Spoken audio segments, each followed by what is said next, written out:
Olha só, o namorado mais pobre que tive anos atrás, zombou minha ex. Mas então o marido dela me reconheceu. Espera, você não é o diretor executivo da minha empresa? Minha ex parou de rir e começou a suar frio. Camila disse que eu seria pobre para sempre. Mal sabia ela que um dia eu assinaria o contra-cheque do marido dela. Meu nome é Alex e eu preciso contar essa história que ainda me deixa tentando processar tudo o que aconteceu. Há vários anos, eu era garçom em um restaurante de fast food no centro da cidade. Não era um trabalho glamouroso nem bem pago, mas era o que eu tinha. Eu morava com minha namorada, Camila, em um pequeno apartamento nos arredores da cidade. Era um lugar modesto, com apenas 40 metros quadrados, cheio de umidade e frio no inverno, mas era o nosso lar. Eu pagava tudo com meu salário de garçom, o aluguel de $400, a comida, as contas. Camila não trabalhava, sempre tinha desculpas para não procurar emprego. Eu não reclamava, porque achava que era meu dever sustentá-la. Trabalhava em turnos duplos, aceitava todas as horas extras que podia, mesmo assim, mal conseguia chegar ao fim do mês. Nos últimos dias antes do pagamento, a gente comia arroz com ovo, mas eu tinha grandes sonhos. Uma noite, depois de um turno exaustivo, peguei a mão de Camila e fiz uma promessa que vinha direto do coração. Camila, eu sei que agora as coisas estão difíceis, mas eu te prometo que vou ser alguém grande na vida. Vou conseguir um emprego melhor, ganhar mais dinheiro e te dar todos os luxos que você quiser. A casa dos seus sonhos, o carro que você escolher, roupas das melhores marcas. Eu prometo. Ela sorriu e me disse que acreditava em mim, que sabia que eu iria conseguir e que estaria ao meu lado para sempre. Até falávamos sobre casamento. Eu sonhava em comprar um anel bonito e pedir que fosse minha esposa. Os primeiros meses foram bons, apesar de tudo. Éramos pobres, mas felizes, ou pelo menos era o que eu achava. Mas, aos poucos, Camila começou a mudar. Começou com comentários pequenos, falando que queria ir a restaurantes caros, sobre as amigas que tinham namorados que lhes compravam coisas bonitas. Depois vieram as reclamações diretas. Por que você nunca me leva a lugares elegantes como o namorado da Sofia? Perguntou um dia. Preciso de roupas novas. As minhas estão velhas. Quero aquele vestido. Ela apontava para um que custava $200, metade do nosso aluguel. Toda vez que eu explicava que não tínhamos dinheiro para isso, ela ficava irritada. Sua atitude foi ficando fria e distante. Me ignorava quando eu chegava do trabalho. Parou de cozinhar. Dormia de costas para mim, deixando um espaço frio entre nós. Eu estava desesperado tentando consertar as coisas, trabalhando ainda mais duro, mas nunca era o bastante. Sempre aparecia alguma despesa que levava o pouco que eu conseguia guardar. E então chegou a noite que mudou tudo. Eu voltei para casa depois de um turno de 14 horas, exausto, com os pés inchados e as costas doendo. Encontrei Camila sentada no sofá, com uma mala ao lado. Eu vou embora, Alex. Não aguento mais isso, disse, com uma frieza que me congelou o sangue. O quê? Do que você está falando? Perguntei, sem entender. Estou cansada de viver nesse apartamento horrível, de não ter dinheiro para nada, de não poder comprar as coisas que quero. Estou cansada de ter um namorado garçom que ganha uma miséria. Você não é suficiente para mim, Alex. Nunca foi. A verdade é que você vai ser pobre a vida inteira. É um garçom sem futuro, sem ambição de verdade. Eu mereço mais que isso. Mereço um homem bem-sucedido, que possa me dar a vida que quero. Tentei fazê-la mudar de ideia, pedi que me desse mais tempo, mas ela apenas pegou a mala e, antes de sair, disse as últimas palavras que ouvi dela por anos. Espero que um dia você encontre alguém que se contente com a vida medíocre que você pode oferecer. E fechou a porta, me deixando arrasado naquele apartamento frio e vazio. Eu desabei. Chorei por dias. Liguei no trabalho dizendo que estava doente. Mal comia. Me senti exatamente o fracassado que Camila dizia que eu era. Mas uma semana depois, algo mudou. Olhei no espelho e vi um homem derrotado. E, naquele momento, a tristeza virou raiva, uma raiva ardente que me queimava por dentro. Eu não vou deixar que ela tenha razão, disse para mim mesmo. Eu não vou ficar pobre a vida toda. Vou provar que ela estava completamente errada. Aquele dia foi o ponto de virada da minha vida. Eu ia mudar tudo, não por ela, mas por mim. Voltei ao restaurante e comecei a trabalhar como nunca antes. Aceitava todos os turnos possíveis, das 6 da manhã às 11 da noite, 7 dias por semana. Cada vez que queria desistir, lembrava das palavras de Camila, e isso me dava forças. Mas só trabalhar não era o suficiente. Eu precisava de educação. Pesquisei e encontrei uma universidade pública com aulas noturnas de administração de empresas. O problema era o dinheiro da matrícula. Então economizei como um louco durante 6 meses.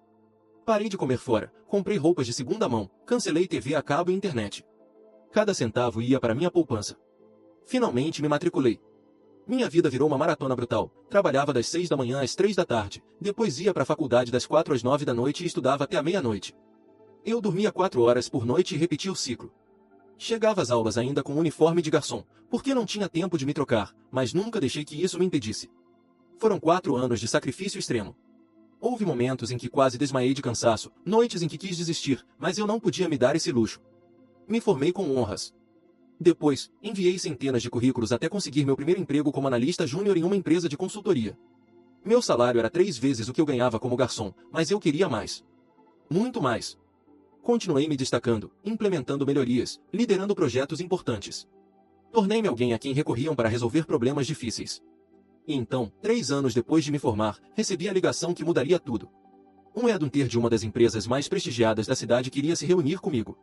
Fui à entrevista, e me ofereceram o cargo de diretor executivo. Diretor executivo. Um dos cargos mais altos de toda a cidade. O salário era algo que eu jamais havia sonhado, com bônus, ações, carro da empresa e benefícios incríveis. Aceitei imediatamente. Aos 29 anos, eu me tornei o diretor executivo de uma das empresas mais importantes da cidade, com um salário altíssimo. Com esse novo padrão de vida, mudei-me para uma cobertura moderna, comprei um carro de luxo e tinha ternos que custavam milhares de dólares. Mas o mais gratificante era saber que eu havia conseguido, que havia provado que Camila estava completamente errada. Alguns meses depois de assumir o cargo, a empresa organizou seu evento anual de investidores.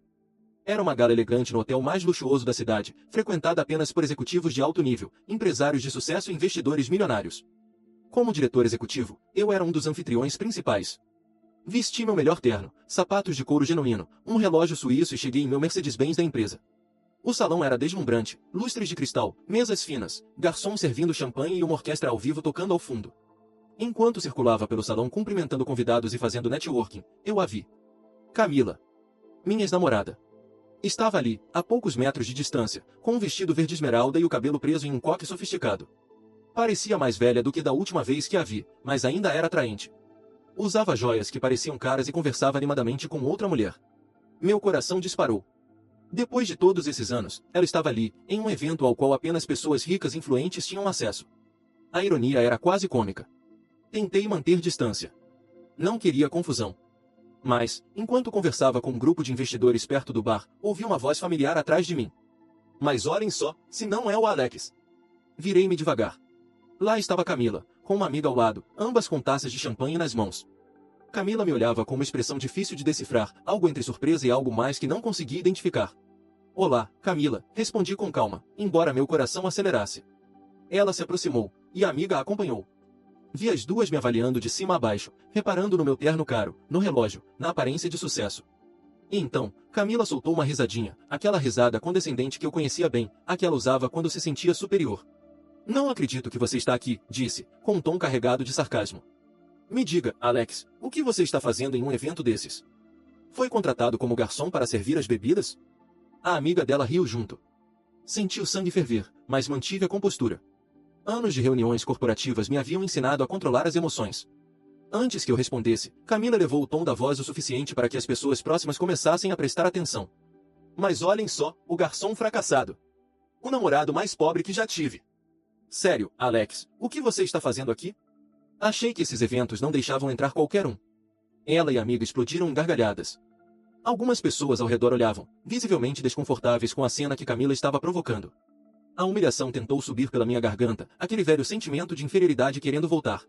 Mas, antes que eu dissesse uma palavra, ouvi uma voz masculina atrás dela. Amor, o que está acontecendo? Está tudo bem?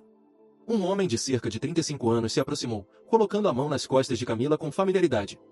Tinha estatura mediana, um terno decente, mas claramente não tão caro quanto o meu, e uma expressão confusa no rosto. Camila se virou para ele e disse: Ah, Pedro, amor, olha só quem está aqui. Meu ex-namorado, o garçom de quem te falei. Mas Pedro não olhava para Camila. Ele me olhava fixamente, e sua expressão mudou de confusão para surpresa, e depois para puro espanto. Espera, disse ele, dando um passo à frente e semicerrando os olhos como se não acreditasse no que via. Você não é o diretor executivo da minha empresa? O silêncio que se seguiu foi ensurdecedor. Camila parou de rir abruptamente. A amiga dela também. As pessoas que estavam prestando atenção começaram a se aproximar discretamente, claramente curiosas com o que estava acontecendo. Eu podia ouvir meu próprio coração batendo nos ouvidos. Camila piscou várias vezes, olhando de Pedro para mim, com um rosto tomado por pura confusão. O quê? O que você disse? Sua voz saiu trêmula. Olhei diretamente para Pedro e assenti com um sorriso profissional. Exatamente. Sou Alex Martins, diretor executivo da empresa. Estendi minha mão para ele, que a apertou de imediato, com um entusiasmo quase nervoso. Senhor Martins, não acredito que estou falando com o senhor. É uma verdadeira honra, disse Pedro, com a voz cheia de admiração genuína. Eu trabalho na sua empresa, quer dizer, na nossa empresa. Sou Pedro Sanches, assistente de vendas no departamento de comercialização regional. Muito prazer, Pedro, respondi, mantendo o tom profissional, porém cordial. É sempre bom conhecer os membros da equipe, especialmente em eventos como este. Senhor Martins, eu sonho em um dia chegar a um cargo como o seu, continuou Pedro, completamente alheio à tensão que estava destruindo Camila ao seu lado. Sua trajetória é inspiradora. Todos no escritório falam de como o senhor começou de baixo e chegou ao topo em apenas alguns anos. É realmente incrível. Olhei para Camila. O rosto dela havia perdido toda a cor. Os olhos estavam arregalados, a boca entreaberta. A taça de champanhe tremia visivelmente em sua mão. Sua amiga também parecia completamente perdida, olhando de um para o outro sem saber o que dizer. Quem é ele, amor? Balbuciou Camila, a voz quase um sussurro trêmulo. Segurou a manga de Pedro, como se precisasse de apoio físico para não cair. Pedro finalmente pareceu perceber o clima e olhou para a esposa com surpresa. Eu acabei de te dizer, Camila. Ele é o diretor executivo da empresa onde eu trabalho. É um dos executivos mais importantes de toda a cidade. O salário dele é altíssimo, um dos maiores do setor. E não é só isso, ele tem ações da companhia, bônus anuais que equivalem a vários anos do meu salário, e um pacote de benefícios completo. Ele é praticamente o meu chefe supremo. Cada palavra de Pedro era como uma facada em Camila. Eu podia ver as emoções passando por seu rosto, choque, incredulidade, horror, e por fim algo parecido com enjoo físico. Mas isso é impossível, murmurou ela, balançando a cabeça. O Alex ele era só um garçom, era pobre, não tinha futuro. Ela parou bruscamente, percebendo o que estava prestes a dizer na frente do marido e das pessoas que agora observavam a cena com um interesse nada discreto. Camila finalmente voltou a falar, mas a voz era completamente diferente daquela cheia de confiança e desprezo de minutos atrás. Agora era pequena, quebrada, desesperada. Alex, eu não sabia. Eu não fazia ideia de que você tinha conseguido tanto. Isso é maravilhoso. Fico muito feliz que tenha tido tanto sucesso. A mudança de atitude dela era tão evidente, tão patética, que várias pessoas ao redor trocaram olhares constrangidos. A amiga de Camila havia recuado alguns passos, claramente querendo se afastar da situação. Camila tentou forçar um sorriso, mas os lábios tremiam. Eu sempre soube que você ia conseguir, Alex. Sempre acreditei em você, disse, com um tom falso que me deu vontade de rir. Mas mantive minha expressão neutra. Pedro, no entanto, franziu ligeiramente a testa, começando a perceber que havia algo estranho no comportamento da esposa. Foi um prazer conhecê-lo, Pedro, disse eu, estendendo novamente a mão. Espero que aproveite o evento. E se algum dia precisar de orientação profissional, ou quiser conversar sobre oportunidades de crescimento dentro da empresa, minha porta está sempre aberta para funcionários dedicados como você. Obrigado, Senhor Martins. Isso significa muito para mim, respondeu Pedro, apertando minha mão com firmeza e gratidão. Olhei para Camila uma última vez. Ela me encarava com olhos suplicantes, como se pedisse que eu dissesse algo mais, que lhe desse algum sinal. Mas eu apenas assenti educadamente e me virei, caminhando em direção a outro grupo de investidores que me esperava. Deixei Camila ali, pálida, suando, tremendo, enquanto o marido começava a fazer perguntas sobre como exatamente ela me conhecia e o que havia sido aquela cena tão estranha. O resto do evento passou em um borrão. Continuei conversando, sorrindo, cumprimentando pessoas, mas minha mente voltava sempre à expressão de choque absoluto no rosto de Camila, a mulher que um dia me disse que eu seria pobre para sempre, que eu era um fracassado sem futuro. E agora, ela havia descoberto que eu era o chefe do marido dela, um dos homens mais bem-sucedidos e influentes da cidade. A justiça era doce, mas também amarga. Uma parte de mim se sentia vingada, satisfeita por ter provado que ela estava errada. Mas outra parte se entristecia ao lembrar de todo o tempo e energia que eu havia desperdiçado carregando as palavras cruéis de alguém que nunca acreditou em mim. Quando cheguei em casa naquela noite, servi um uísque caro e me sentei na sala, com vista panorâmica para a cidade. Permiti-me sentir todas as emoções, a satisfação, o triunfo, mas também a dor persistente daqueles dias sombrios em que eu realmente acreditava ser um fracassado. Mas então o telefone tocou. Era um número desconhecido, mas algo me fez atender. Alex, a voz de Camila soou do outro lado, trêmula e carregada de urgência. Fiquei em silêncio por um momento, considerando desligar, mas a curiosidade falou mais alto. O que você quer, Camila? Minha voz saiu fria, controlada. Alex, por favor, preciso falar com você, implorou. Eu não sabia que você era tão bem-sucedido, tão importante. Se eu soubesse. Se soubesse o quê? Interrompi. Que não teria me deixado. Que não teria me chamado de fracassado pobre e sem futuro. Silêncio do outro lado. Então ouvi soluços. Me desculpa, Alex. Cometi um erro terrível. Eu nunca deveria ter te tratado assim. Nunca deveria ter te deixado. Pensei em você esse tempo todo. De verdade, eu senti sua falta. Quase ri diante daquela mentira tão óbvia. Camila, há 2 horas você me chamou de garçom fracassado na frente de um salão cheio de gente. Você não pensou em mim nem por um segundo. Está pensando no meu dinheiro. Não. Não é isso, Alex. Juro que não é pelo dinheiro. Eu realmente me arrependo de ter te deixado. Você foi o melhor namorado que eu tive. Aqueles momentos que vivemos, quando éramos felizes. Felizes? Cortei novamente. Você nunca foi feliz, Camila. Passava o tempo reclamando que eu não tinha dinheiro, que não podia te comprar coisas caras, que morávamos num apartamento pequeno. Você me deixou porque achou que eu nunca seria alguém. Apostou contra mim e perdeu. Alex, por favor, sua voz se quebrou completamente. Me dá outra chance. Podemos recomeçar. Agora que você tem dinheiro, que é bem-sucedido, podemos ter a vida que sempre sonhamos. Eu posso deixar o Pedro, podemos ficar juntos de novo. Pode deixar o Pedro? Dessa vez, eu ri. Uma risada sem humor. Você está ouvindo o que está dizendo? Está casada, Camila. E está disposta a abandonar seu marido só porque descobriu que o ex tem dinheiro. Você tem ideia do que isso diz sobre você? Por favor, Alex, eu te imploro. Adeus, Camila. Não me ligue mais. E desliguei. Fiquei sentado no sofá por um bom tempo, olhando para o telefone na minha mão. As minhas mãos tremiam levemente pela adrenalina, mas havia algo mais: libertação. Finalmente, aquele capítulo da minha vida estava encerrado, de forma definitiva. O que Camila não sabia é que eu havia gravado a parte final da conversa. E tinha um plano, um que a faria se arrepender por toda a vida. Reproduzi a gravação. Estava tudo ali, Camila admitindo que queria voltar por causa do dinheiro, disposta a largar o marido, tentando me manipular com lembranças do passado. Era perfeito. Pedro merecia saber a verdade sobre quem era a mulher com quem estava casado. Ele parecia ser um bom homem, trabalhador, dedicado, alguém que sonhava crescer na carreira. Não merecia estar com uma mulher que o abandonaria na primeira oportunidade financeira melhor. Na manhã seguinte, quando cheguei ao escritório, pedi à minha assistente que localizasse Pedro Sanches, do departamento de vendas, e dissesse que o diretor executivo queria vê-lo em sua sala. Meia hora depois, Pedro bateu à porta, visivelmente nervoso.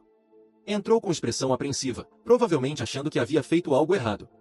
Pedro, obrigado por vir, disse, indicando uma cadeira em frente à minha mesa. Por favor, sente-se. Ele obedeceu, com as mãos inquietas no colo. Aconteceu alguma coisa, Sr. Martínez? Perguntou. Pedro, o que vou te mostrar é difícil, mas acho que você merece saber a verdade, respondi, com seriedade. Peguei o celular e reproduzi a gravação da ligação de Camila. Observei o rosto dele mudar conforme escutava. A confusão inicial virou choque, depois dor, e finalmente uma raiva contida. Quando a gravação terminou, ele ficou em silêncio por alguns minutos. Eu não acredito nisso, murmurou, por fim. Ela estava disposta a me deixar assim, desse jeito. Sinto muito, Pedro, falei calmamente. Mas achei que você tinha o direito de saber que tipo de pessoa é, de fato, sua esposa. Pedro se levantou lentamente, as mãos tremendo. Obrigado por me contar, Sr. Martínez. Isso explica muita coisa. O comportamento dela ontem à noite, e como vem agindo estranhamente desde que voltamos para casa. Eu preciso processar isso. Tire o tempo que precisar. Se quiser alguns dias de folga para lidar com a situação pessoal, apenas me avise, respondi. Pedro assentiu, agradeceu pela honestidade e saiu do escritório, cabisbaixo, mas com uma determinação silenciosa nos olhos. 2 semanas depois, ouvi pelos corredores da empresa que Pedro havia pedido divórcio. Aparentemente, ele a confrontou com a gravação, e ela não pôde negar. Tentou se justificar, implorar, mas ele já havia tomado sua decisão. Camila tentou me ligar várias vezes nos dias seguintes, mas eu nunca atendi. Com o tempo, as ligações e mensagens pararam. Ouvi dizer que teve de voltar a morar com os pais depois do divórcio, sem o dinheiro de Pedro para sustentar seu estilo de vida. Ficou sem o pão e sem o queijo, como diz o ditado. Hoje, minha vida segue de forma bem-sucedida, tranquila, estável e livre do peso do passado. A empresa continua crescendo sob a minha liderança. Fechei contratos importantes e minha reputação no setor está consolidada. Decidi tirar um tempo das relações amorosas, pelo menos por agora. Não vou mentir, a experiência com Camila deixou cicatrizes. Ainda me custa confiar. Muitas vezes me pergunto se as mulheres que demonstram interesse em mim o fazem por quem eu realmente sou, ou pelo dinheiro e a posição que conquistei. Essa dúvida me atormenta mais do que gostaria de admitir. Mas a vida segue. Continuo trabalhando duro, alcançando novas metas, construindo meu legado. E quem sabe, talvez um dia eu encontre alguém que me ame pelo que sou de verdade, não pelo que possuo. Até lá, estou bem sendo apenas eu. Porque descobri que eu, sozinho, já sou mais do que suficiente. E para Camila, onde quer que esteja agora, espero que tenha aprendido uma lição valiosa. Nunca subestime alguém com base na sua situação atual. Porque aquele garçom pobre, sem futuro, acabou se tornando o chefe do homem com quem ela me substituiu.